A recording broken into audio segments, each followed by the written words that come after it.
Great to see you guys. Appreciate you guys coming. Obviously, like every school in America, we're excited to get ready for football season. So questions you got, we'll certainly start with whoever and wherever. Hi, Matt. Rob Gray, Cedar Rapids Gazette. I always ask you a variation of the question, what's different, whether it's in terms of how you go about doing things or tweak things or personnel. I guess I'll go with that, but also go with what needs to stay the same. What things have you tried to make sure not only stay the same but are strengthened, and how that interplays?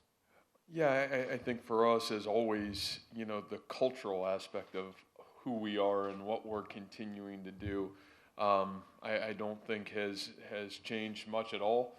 To be quite honest with you, I think we've really doubled down since January on, our culture, the strength of our culture, and how it impacts who we are and how we continue to grow together. Obviously, the landscape of college athletics continues to change, and yet, I think it's constantly asking you and your program how you're defining yourself. And so I think from that standpoint, we have continued to really, double down on the foundational pieces that have built Iowa State football, certainly over the last 6 to 7 years. And then, I think as we continue to grow and adapt, every year is definitely different. Younger team.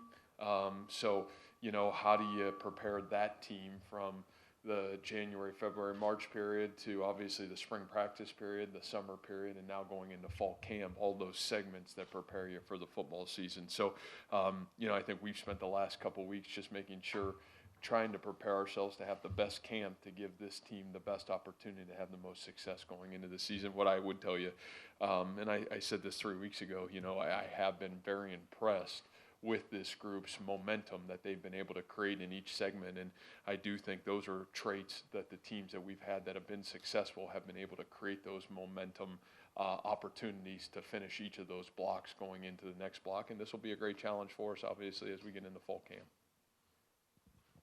Coach Andrew Logue with the Associated Press wanted to ask you, how has Xavier maybe developed or flourished in a way maybe you didn't expect when you brought him here?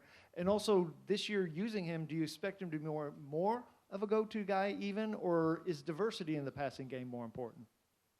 That probably a really good question. I don't know if Xavier was ever a guy that maybe surprised me in terms of what he brought to our program.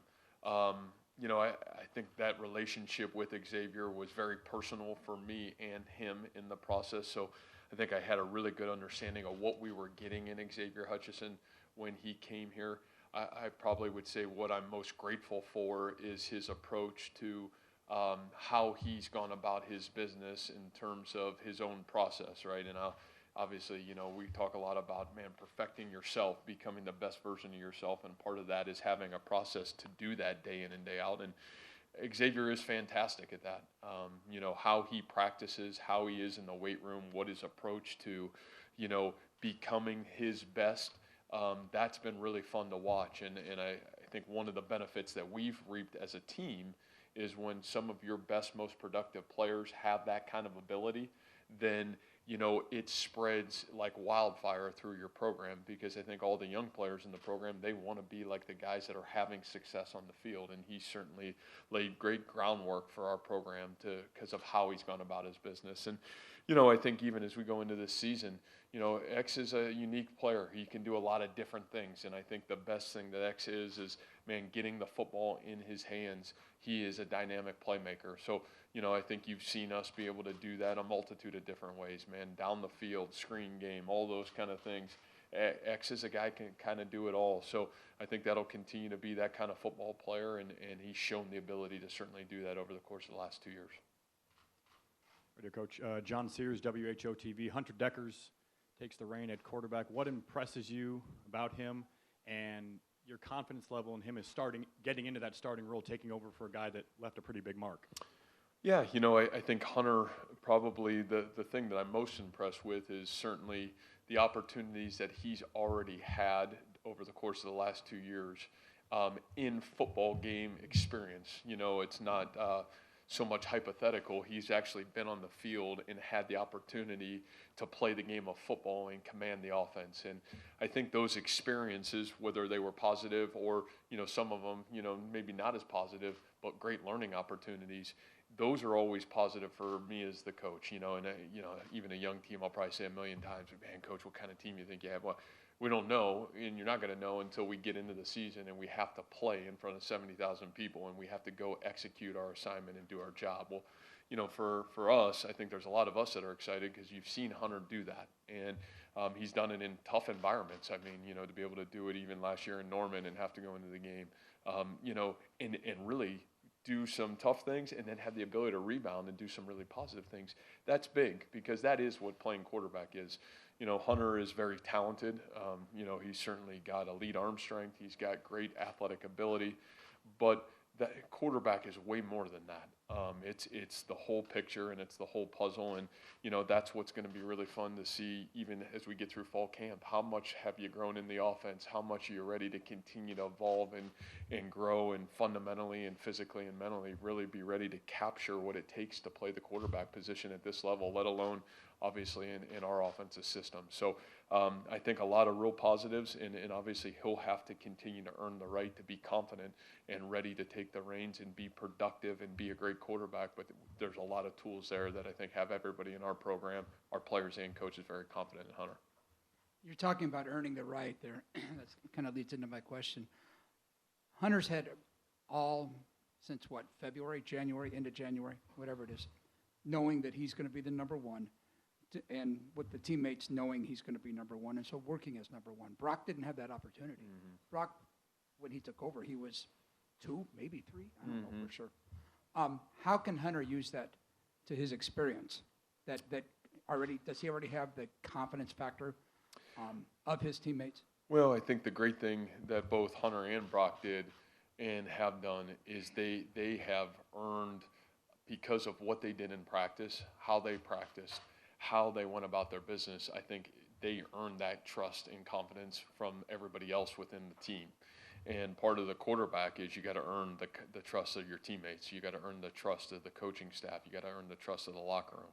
And, I think both situations, and really you go back to even Kyle Kemp, those guys have earned the right to be trusted by everybody. And, so I think one of the great things that Hunter valued and is valued is he got to see Brock Purdy. He got to sit there and watch Brock's, go through good and bad and tough and understand, how do I apply the lessons that are being learned and being taught, and how do I apply that to my own opportunity when my opportunity comes my way. And, I think those were valuable even when Hunter got in the game, and you've seen him play for us last year, and certainly I think how he went about the offseason, how he studied and how he prepared in January, February for spring practice. I think really how he produced in spring practice and the kind of spring practice he had, and equally how he led this summer. I think those are all really positive traits, and again, a lot of credit to Brock of being able to be that kind of servant leader during his time here, to be able to give back and certainly help lead the others for when their opportunity came to be ready to go. X said during Big 12 media days that Hunter's strong arm, that'd be more passes down the field. Was that more wishful thinking, or do you see that happening? Yeah, I think those are all things that obviously we're always going to play to the strength of our players, right? And, you still, I think the Mirage is the number one passing offense in the Big 12 last year was Iowa State. So, I think we create narratives sometimes that are maybe not always accurate. And at the end of the day, we're always trying to put our players in the best position to be successful, whether it's at the quarterback position, whether it's at the skill players position. And that's the one thing I think that's exciting for all of us. You're going into fall camp. What kind of team do you have around Hunter Deckers? What kind of team, what are some of these other resources and people? And then our job is, how do you then put those pieces in position that when the game's on the line and it's time to call plays and it's time to execute, how do you put in the best position for the team to win the game? Not so much about the statistics or those things. It's how do you try to go win the game? And obviously I think our staff and our guys have done a phenomenal job of that. What were your conversations like with Will McDonald last winter about whether to come back for another year or go pursue the NFL? Man, that was probably a little bit of a tricky one, just because, Will, again, it probably could have went either way, and that's when I say tricky is, man, I think he had a real option and a real opportunity that, man, had got great feedback. I think at the end of it, I would say two things probably really important for Will. Number one is finishing his degree. When Will will have one class left, he'll be the first young man in his family to get his college degree. I think that means a whole lot to Will McDonald, in a day and age where, we've maybe lost sight of some of those things. I think when you talk to Will, Will is very thoughtful and understanding of how important that is. And then I think the other piece of it, just really consistently getting himself to be one of the best defensive linemen in the country. And, he felt like there was still room for growth and opportunity to grow in some of those areas. So, man, I would tell you we're really proud of Will. Will has done a great job in the classroom, has put himself in a great spot will graduate here at the end of the spring or the fall semester. And, physically he looks as good as he's looked since he's been here. And so I think we're really proud of those two areas. I think what he set to accomplish, he really got out of, at least what he was trying to get himself ready for this season. I think a question about him last year was how would he deal with, being a focus of protection coverages, and obviously he answered the bell there.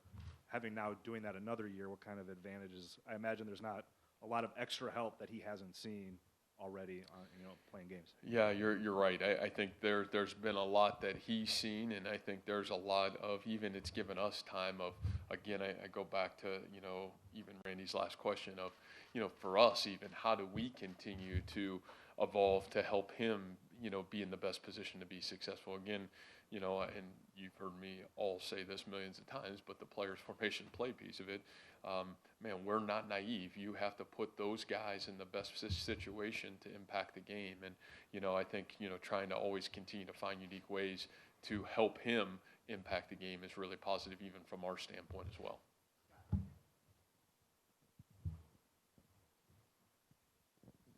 Matt, you were in a similar position a couple of, three plus years ago when David Montgomery went to the NFL, and you came in, I think, with about 4 running backs that you were kind of looking at through the preseason, and it took a couple weeks before Breece really established himself. Is that a template that you could kind of follow at least through August as to who may rise, who may not, and maybe either A, how patient you need to be, or B, maybe how you need to speed things up just to kind of figure out what you want to do at running back? Yeah. Well, I think the first thing is, you look at that position group as a whole, and I have said this, and this is not a slight, because we've had great players so far in our program at that position. And I think from top to bottom right now, you would say, at least coming out of the spring as a coaching staff, we felt, man, maybe we're as healthy and as competitive as we've ever been right now at the running back position. And so, when that looks like that, it now comes to, well, it is practice, and then obviously what you do in the game. And, so I think there's a great competition, and that will really kind of evolve throughout the entirety of fall camp. You hope that it reveals itself, but at the end of the day, even very similar to what you talked about a couple years ago, there wasn't a clear-cut favorite by the time we left fall camp, and you were trying to kind of find what was the right mix for this team as through the early part of the season. So we'll take as long as it takes to either, is it by committee? Is there somebody that kind of steps out in the forefront?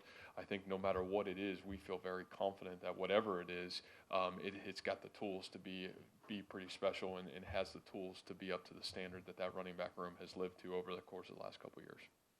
I know you guys were really high on those 4 cornerbacks that you have competing for playing time right now coming out of the summer. How do you feel about that group, and what do you think of those guys? Yeah, it's the healthiest, again, Jared, that I would say that we've been. The corner position, and we know in today's world of football, the more you can cover and have the ability to, do different things with your coverages, and a lot of that lends to who is covering, then I think the more unique and different and multiple you can be in terms of your secondary and what you do on the defensive side of the football. And, for us, there's a lot of guys that have played a lot of football there at that group. Those guys are all what I would say hitting probably at the right time in their career, man, their growth and who they are and what they become. And, we talk about Darian Porter. I can't say enough glowing things about who he is, what he's done, where he's at. He's a guy that has been a special teams guru for us. The plays that he has made for our football team on special teams have been monumental. For our conversation, it was how do we get this guy on the field more? How can he help us even more? He's as trusted as you're going to find in our program. And then he really took it and ran with it this offseason. You know, what he did in terms of the secondary, I think, shocked all of us. You know, and hopefully he can replicate that and continue to earn confidence through the fall so he can be that guy when games come around for us as well. You know, TJ Tampa he's had great moments for us. I think finding consistency for TJ, we see great talent, and he showcased great talent. But for him, young player that has been trying to find that consistency that great players have the ability to have. But, you know, again, I think he's growing up, and you saw some of that consistency come, obviously, this spring. You know, Miles Purchase, you know, what he did the last 6 games as a true freshman on last year's team, that probably were shocked that some true freshmen were even playing last year, and Miles was a guy that kind of forged his way to the front. Competitive excellence, man, has been consistent from day one and has really earned the right to get on the field and be a guy there. And then, you know, probably one of my favorite guys to talk about is Tavon Kyle. You know, Tavon is a senior in our program now, has played a lot of football, kind of himself has rode the wave of inconsistencies, and you're talking literally the best 11 months of his career that I've seen from Tavon, and Tavon has got elite skill. He's got elite talent, and a guy that has really risen as not only a great senior leader right now in our program, but a guy that, man, has just really done all the little things right. So proud of those 4 guys. We think they're all in a really healthy spot going into the fall camp. It'll be a great battle. The more of those guys that we feel coming out of fall camp that can play for us and that are ready to play for us, to me, the better team that we've got the ability to be. When it comes to the evaluation process and determining, you know, who is ready to see the field come game 1, what are some of the things that you look for? Yeah, great question. We're going to get deeply into that tonight in my final meeting. So we try to kind of leave everything, you know, understood for everybody of what they're getting evaluated on. But I would tell you the very first item that we evaluate a player on is, do we trust you? And, you know, to me, that trust factor, there's a lot of ways you can go with that. Obviously, that trust factor, it goes into, you know, physically, do we trust you? Mentally, do you trust you? Psychologically, do we trust you? How do you carry yourself on and off the field? Like, that stuff still matters.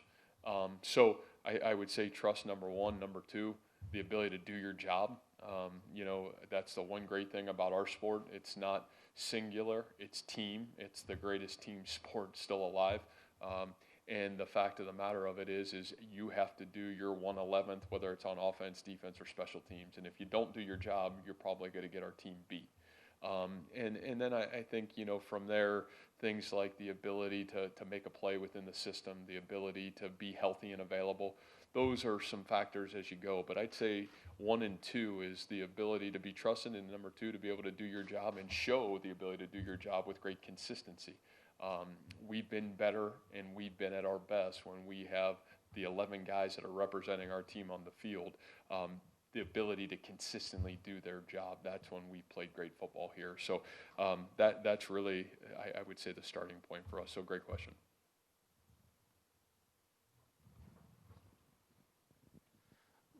Where do you see Tyler Miller fitting into the offensive line this year, and where do you think he has progressed the most over the last few years? Yeah, you know, I think Tyler, the biggest thing that Tyler has done is you know, he's grown and matured a great deal on and off the football field. You know, Tyler came in with just tremendous raw ability. You know, I remember going to watch him play basketball as a junior, watching him play football his senior year, and you just were so enamored with this young man that was long, tall, athletic, and could really just run. And you know, at that position group, I've talked a lot about it, man. There's no quick fix to be a great offensive lineman. It takes time. And Tyler, I would say, even for some of the linemen that we've had, has expedited the process because of his natural God-given ability. He's certainly extremely talented. And, you know, I think for him, really the middle of last year, his redshirt freshman year, you really saw him start to take off.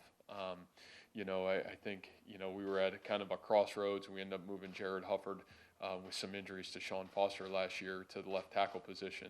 You know, at that time it was what was best for our team.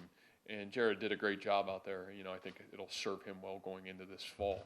But, you know, when we got to time for things to slow down again at the bowl prep, you know, we really felt, you know, man, Tyler had come so far, so fast that he had earned the right to start in that bowl game. And I think that experience played really well in the bowl game.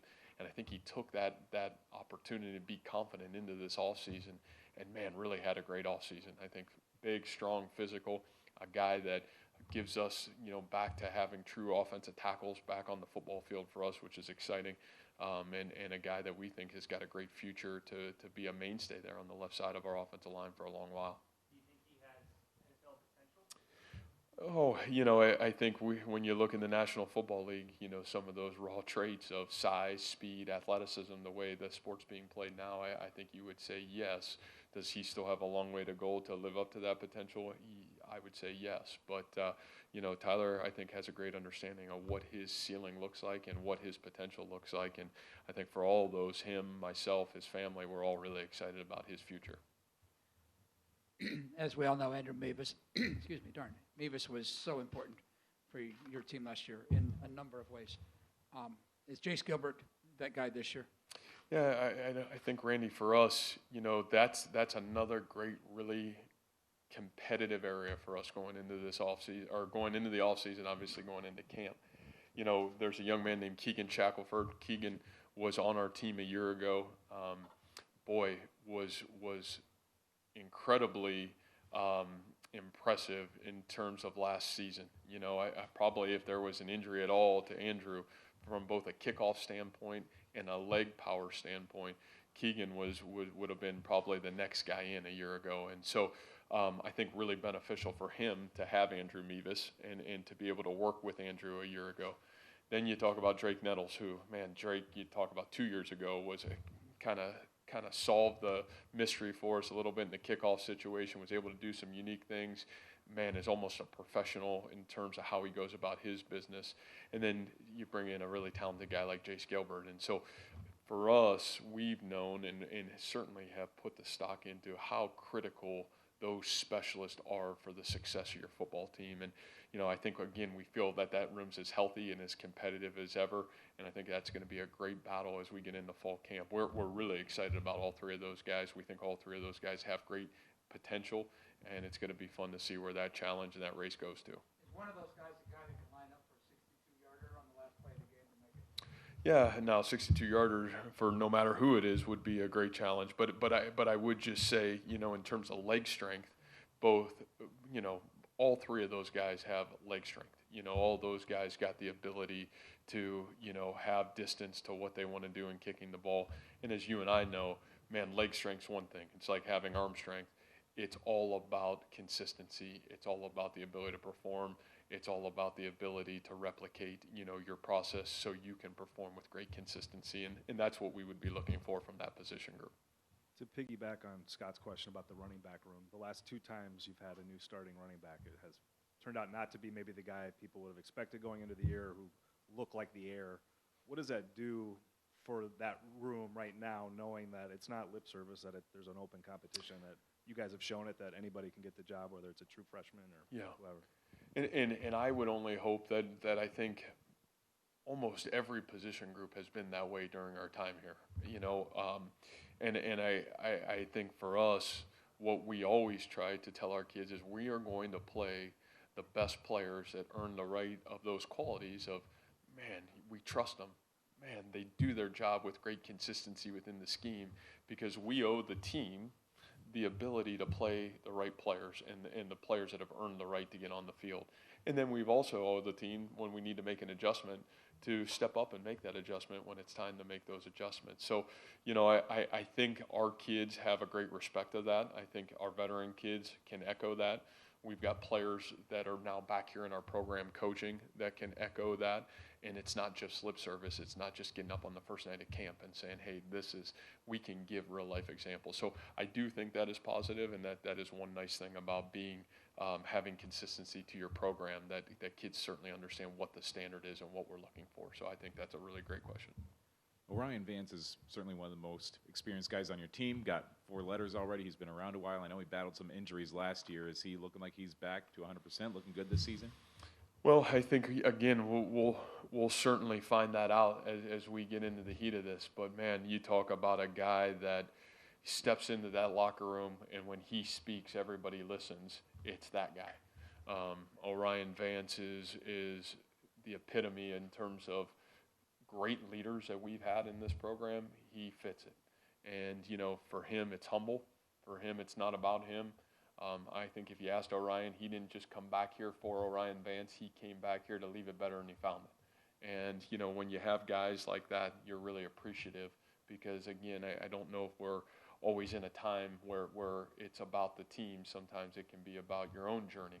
And Orion, it's never been about that. It's been about the team. So I think he's worked really, really hard to be the healthiest he's been over the course of the last couple of years. I think that's really great for us as we get into the start of camp. A healthy Orion Vance is really big for Iowa State football, in my opinion. Will gets a lot of headlines for obvious reasons, but you have a pretty important guy to replace on that opposite side with Ennie as well. How have you seen the competition at that position? Who are some guys that have stood out, and what's the challenge of replacing a guy who was as versatile as Ennie was for you for so many years?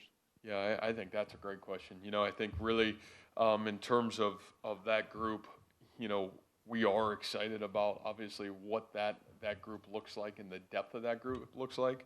Again, prove it is you know what I'm excited to see. Who's ready to give us videotape evidence that they're ready to be that player for us. You know, when I look at that position, obviously J.R. Singleton's a guy that's a flex player and has played really good football for us. Strong, physical, powerful football player, kind of like Ennie. Can go in and play at the nose position.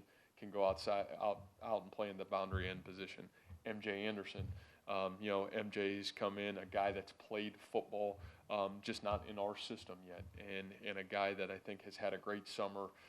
Came off a little bit of injury from where he was at Minnesota to where he is now with us, but healthy and really had a phenomenal summer. Has got some of those very similar physical traits in terms of what he brings to Tyler Onyedin. Same kind of guy, flex guy, elite length, elite physicality, a guy that can go inside and nose, also can play at the boundary end position.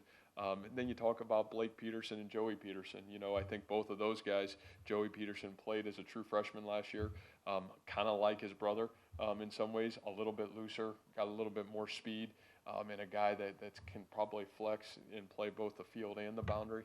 And then, you know, I think Blake Peterson's a guy to me that, again, has had finally a junior in our program, has had that same push.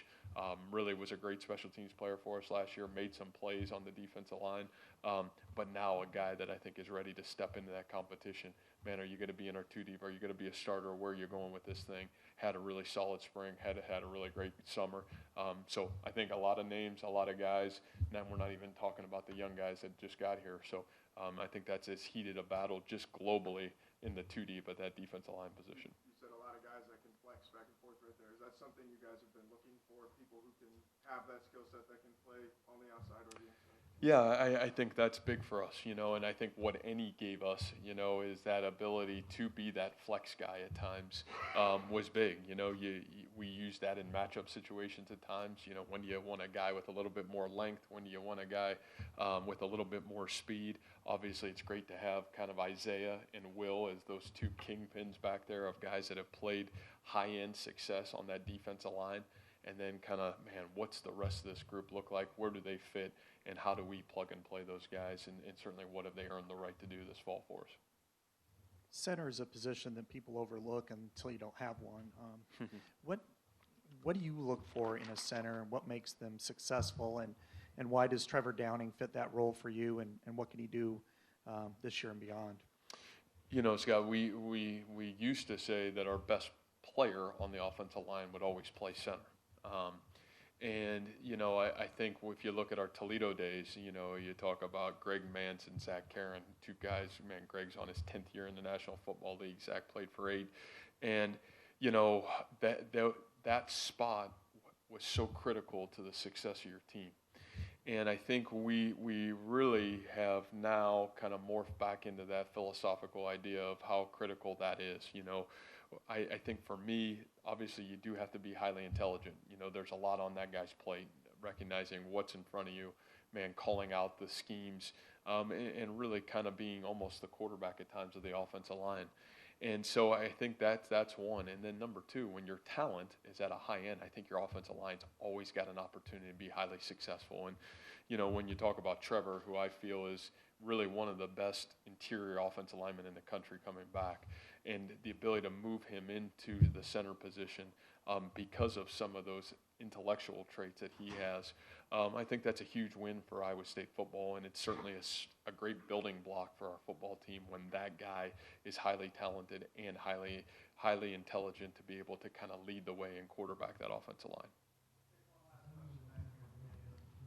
line. Coach, the last time we saw Bo, he had 15 tackles in the Cheez-It Bowl, set a freshman record for tackles in a bowl game.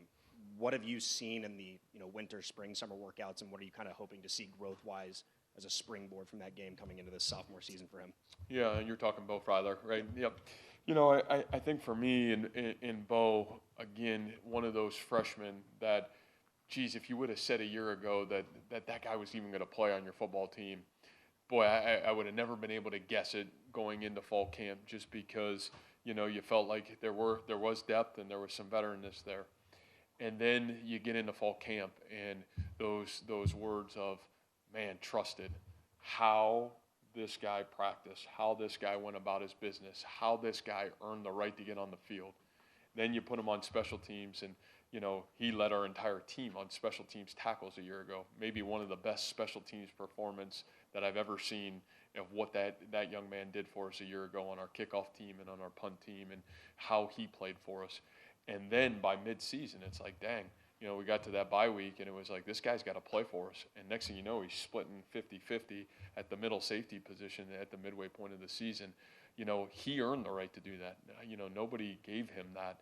And so I think what I love about Bo is Bo gives us another one of those players in our program. They know, they've mastered themselves. They know what they need to do to be at their best when they need to be at their best. And I think everybody got to see the Clemson performance, but I think if you really go back and study the film and watch how that guy played through the entirety of the season, boy, maybe one of the most consistent players on our entire roster a year ago. So really excited for him. I think he gives us a great anchor, again, building that defense, you know, kind of through the middle. A guy that really gives us great opportunity to do a lot of unique and different things, but a guy that we have great confidence that will be trusted and ready to play for us. So thank you, guys.